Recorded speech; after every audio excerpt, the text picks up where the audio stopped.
आज 6 अप्रैल को समाचार पत्रों में एजुकेशन और रोजगार की बहुत सारी अपडेट्स हैं। एक एक न्यूज़ को कवर करेंगे। सबसे पहली अपडेट है एलटी ग्रेड कंप्यूटर विषय की प्रारंभिक परीक्षा में 43% उपस्थिति। आप लोग जानते होंगे एलटी ग्रेड भर्ती 2025 के अंतर्गत सभी विषयों की प्रारंभिक परीक्षा हो गई थी, सिर्फ कंप्यूटर विषय की परीक्षा बची थी। तो कल 5 अप्रैल को संडे के दिन ये प्रारंभिक परीक्षा कराई गई, जिस पर आधे से भी कम छात्र यहाँ पर उपस्थित रहे हैं। उसी के बारे में अपडेट है कि 6 जनपदों में परीक्षा कराई गई थी, लेकिन उपस्थिति काफ़ी कम रही। पंजीकृत थे इसमें 70,496, जिसके हिसाब से 30,310 अभ्यर्थी परीक्षा में उपस्थित रहे। तो परीक्षा संपन्न हो गई है। अब इस परीक्षा के रिजल्ट के आधार पर मुख्य परीक्षा के लिए अभ्यर्थी क्वालिफाई किए जाएंगे और आगे वो प्रोसेस करेंगे। तो कुल मिलाकर के अभी 2 महीना कम से कम आपको वेट करना होगा इसके रिजल्ट का। उसके बाद इसका रिजल्ट आएगा, उसके बाद आगे की चीज़ें होंगी। अगली अपडेट है कि टीईटी में आरक्षित शिक्षकों के अर्हता अंक पर विवाद। 2 से 4 जुलाई तक प्रस्तावित यूपी टीईटी में आरक्षित वर्ग के कार्यरत शिक्षकों के अर्हता अंक को लेकर के विवाद बढ़ने लगा है। सुप्रीम कोर्ट ने 1 सितंबर 2025 के आदेश पर 2011 से पहले नियुक्त देश भर के कक्षा 1 से 8 तक के सरकारी शिक्षकों को टीईटी पास करना है। इससे पहले तमिलनाडु सरकार की ओर से जारी टीईटी की अधिसूचना में आरक्षित वर्ग यानी कि एससी, एसटी, ओबीसी के शिक्षकों को अर्हता अंक में 10 से 20% अंकों की छूट प्रदान की गई है। उससे पहले राजस्थान सरकार ने भी सेवारत आरक्षित वर्ग के शिक्षकों को टीईटी के अर्हता अंक में 10 से 20% अंकों की छूट दी गई है। इसी प्रकार उत्तर प्रदेश में भी आरक्षित वर्ग के शिक्षकों ने अर्हता अंक में छूट देने की मांग की है। शिक्षकों ने उत्तर प्रदेश शिक्षा सेवा चयन आयोग को सचिव को प्रत्यावेदन भेज करके विज्ञापन में संशोधन करने की मांग की है। आप लोग जानते हैं कि मामला क्या है। मामला ये है कि सरकारी शिक्षकों को टेट पास करना है।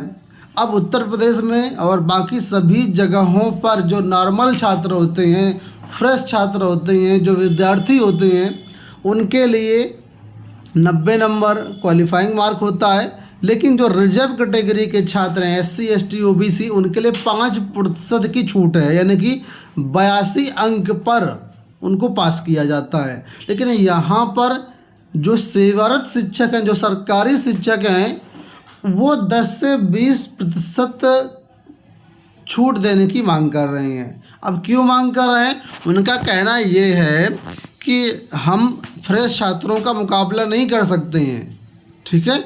और तमिलनाडु सरकार की तरफ से जो सरकारी टीचर थे, उनके लिए यूपी टेट में 10 से 20% अंकों की छूट दी गई थी। राजस्थान सरकार में भी सरकारी कर्मचारियों के लिए 10 से 20% अंकों की छूट दे करके पास करने की बात की गई थी। तो अभी उत्तर प्रदेश में इनको भी 5% ही छूट मिल रही है। तो ये मांग कर रहे हैं कि 10 से 20% छूट दी जाए।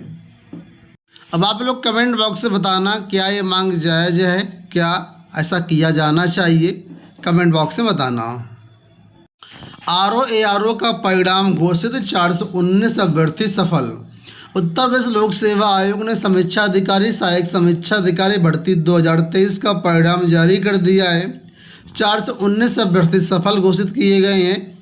इनमें 338 पद आरओ व 81 पद एआरओ के लिए निर्धारित हैं। इसके लिए मुख्य परीक्षा 2 व 3 फरवरी को आयोजित की गई थी, जिसमें 5,930 अभ्यर्थी सफल घोषित हुए थे। वहीं एआरओ के लिए हिंदी टंकण 16, 17, 18, 19 फरवरी को कराया गया था। आयोग द्वारा 419 अभ्यर्थियों को सफल घोषित किया गया है। तो जो भी अभ्यर्थी हैं वो रिजल्ट चेक कर सकते हैं ऑफिशियल वेबसाइट से। और सफल अभ्यर्थियों के मूल प्रमाण पत्रों के मिलान व सत्यापन के बाद ही अंतिम संस्तुति भेजी जाएगी। इसके लिए आयोग अलग से विस्तृत विज्ञप्ति जारी करेगा। आपको बता दें आरओ एआरओ की ये भर्ती पेपर लीक के कारण रद्द कर दी गई थी और इसकी परीक्षा दोबारा कराई गई थी। 11 फरवरी 2024 को पहली बार परीक्षा हुई थी। इसके बाद इस परीक्षा को दोबारा कराना पड़ा क्योंकि पेपर लीक हुआ था और इसके बाद फाइनली कल इसका जो है रिजल्ट जारी हुआ है। नए डिग्री कॉलेजों में 9,196 शिक्षक कर्मी नियुक्त किए जाएंगे। पटना से अपडेट है कि राज्य के 209 नए डिग्री कॉलेजों में प्राचार्य, शिक्षक और कर्मियों के स्वीकृत 9,196 पदों पर बहाली होगी। इनमें प्राचार्य के 209, सहायक प्राध्यापक के 6,479, लिपिक सहित गैर शैक्षणिक कर्मचारियों के 2,508 पद शामिल हैं। शिक्षकों और कर्मचारियों के स्थायी नियुक्ति के लिए उच्च शिक्षा विभाग ने वित्त विभाग को प्रस्ताव भेजा है। वित्त विभाग पद सृजन के इस प्रस्ताव पर प्रशासनिक पदवर्ग समिति का अनुमोदन लेगा। तो पटना बिहार से अपडेट है कि बड़े पैमाने पर डिग्री कॉलेजों में भर्तियां की जाएंगी। यहाँ देखिए अपडेट है कि शिक्षक भर्ती के ई अध्याचन पोर्टल को यूएटी पर शिक्षा आयोग की भी मुहर। एडेड विद्यालयों, महाविद्यालयों और कुछ अन्य प्रशिक्षण संस्थानों में शिक्षक भर्ती की प्रक्रिया तेज लाने के लिए और पारदर्शी बनाने की दिशा में उत्तर प्रदेश शिक्षा सेवा चयन आयोग ने महत्वपूर्ण कदम उठाया है। ई अध्याचन पोर्टल के लिए यूजर एक्सेप्टेंस टेस्टिंग पर माध्यमिक और उच्च शिक्षा विभाग के बाद अब शिक्षा सेवा चयन आयोग ने भी हस्ताक्षर कर उसे 2 दिन पहले कार्मिक विभाग को भेज दिया है। अब कार्मिक विभाग से हस्ताक्षर हो जाने के बाद उसे लाइव करने के लिए एनआईसी को भेज दिया जाएगा। ऐसे में शिक्षा सेवा चयन आयोग का पोर्टल अगले सप्ताह लाइव होने की उम्मीद है। तो आप लोग जानते हैं कि शिक्षा सेवा चयन आयोग के माध्यम से टीजीटी, पीजीटी, असिस्टेंट प्रोफेसर, प्राचार्य, प्रिंसिपल, प्राइमरी टीचर, इन सभी पदों पर भर्तियां होनी है। इसके लिए अध्याचन पोर्टल बनाया जाना जरूरी था। तो अध्याचन पोर्टल बन चुका है, टेस्टिंग वगैरह भी हो चुकी है।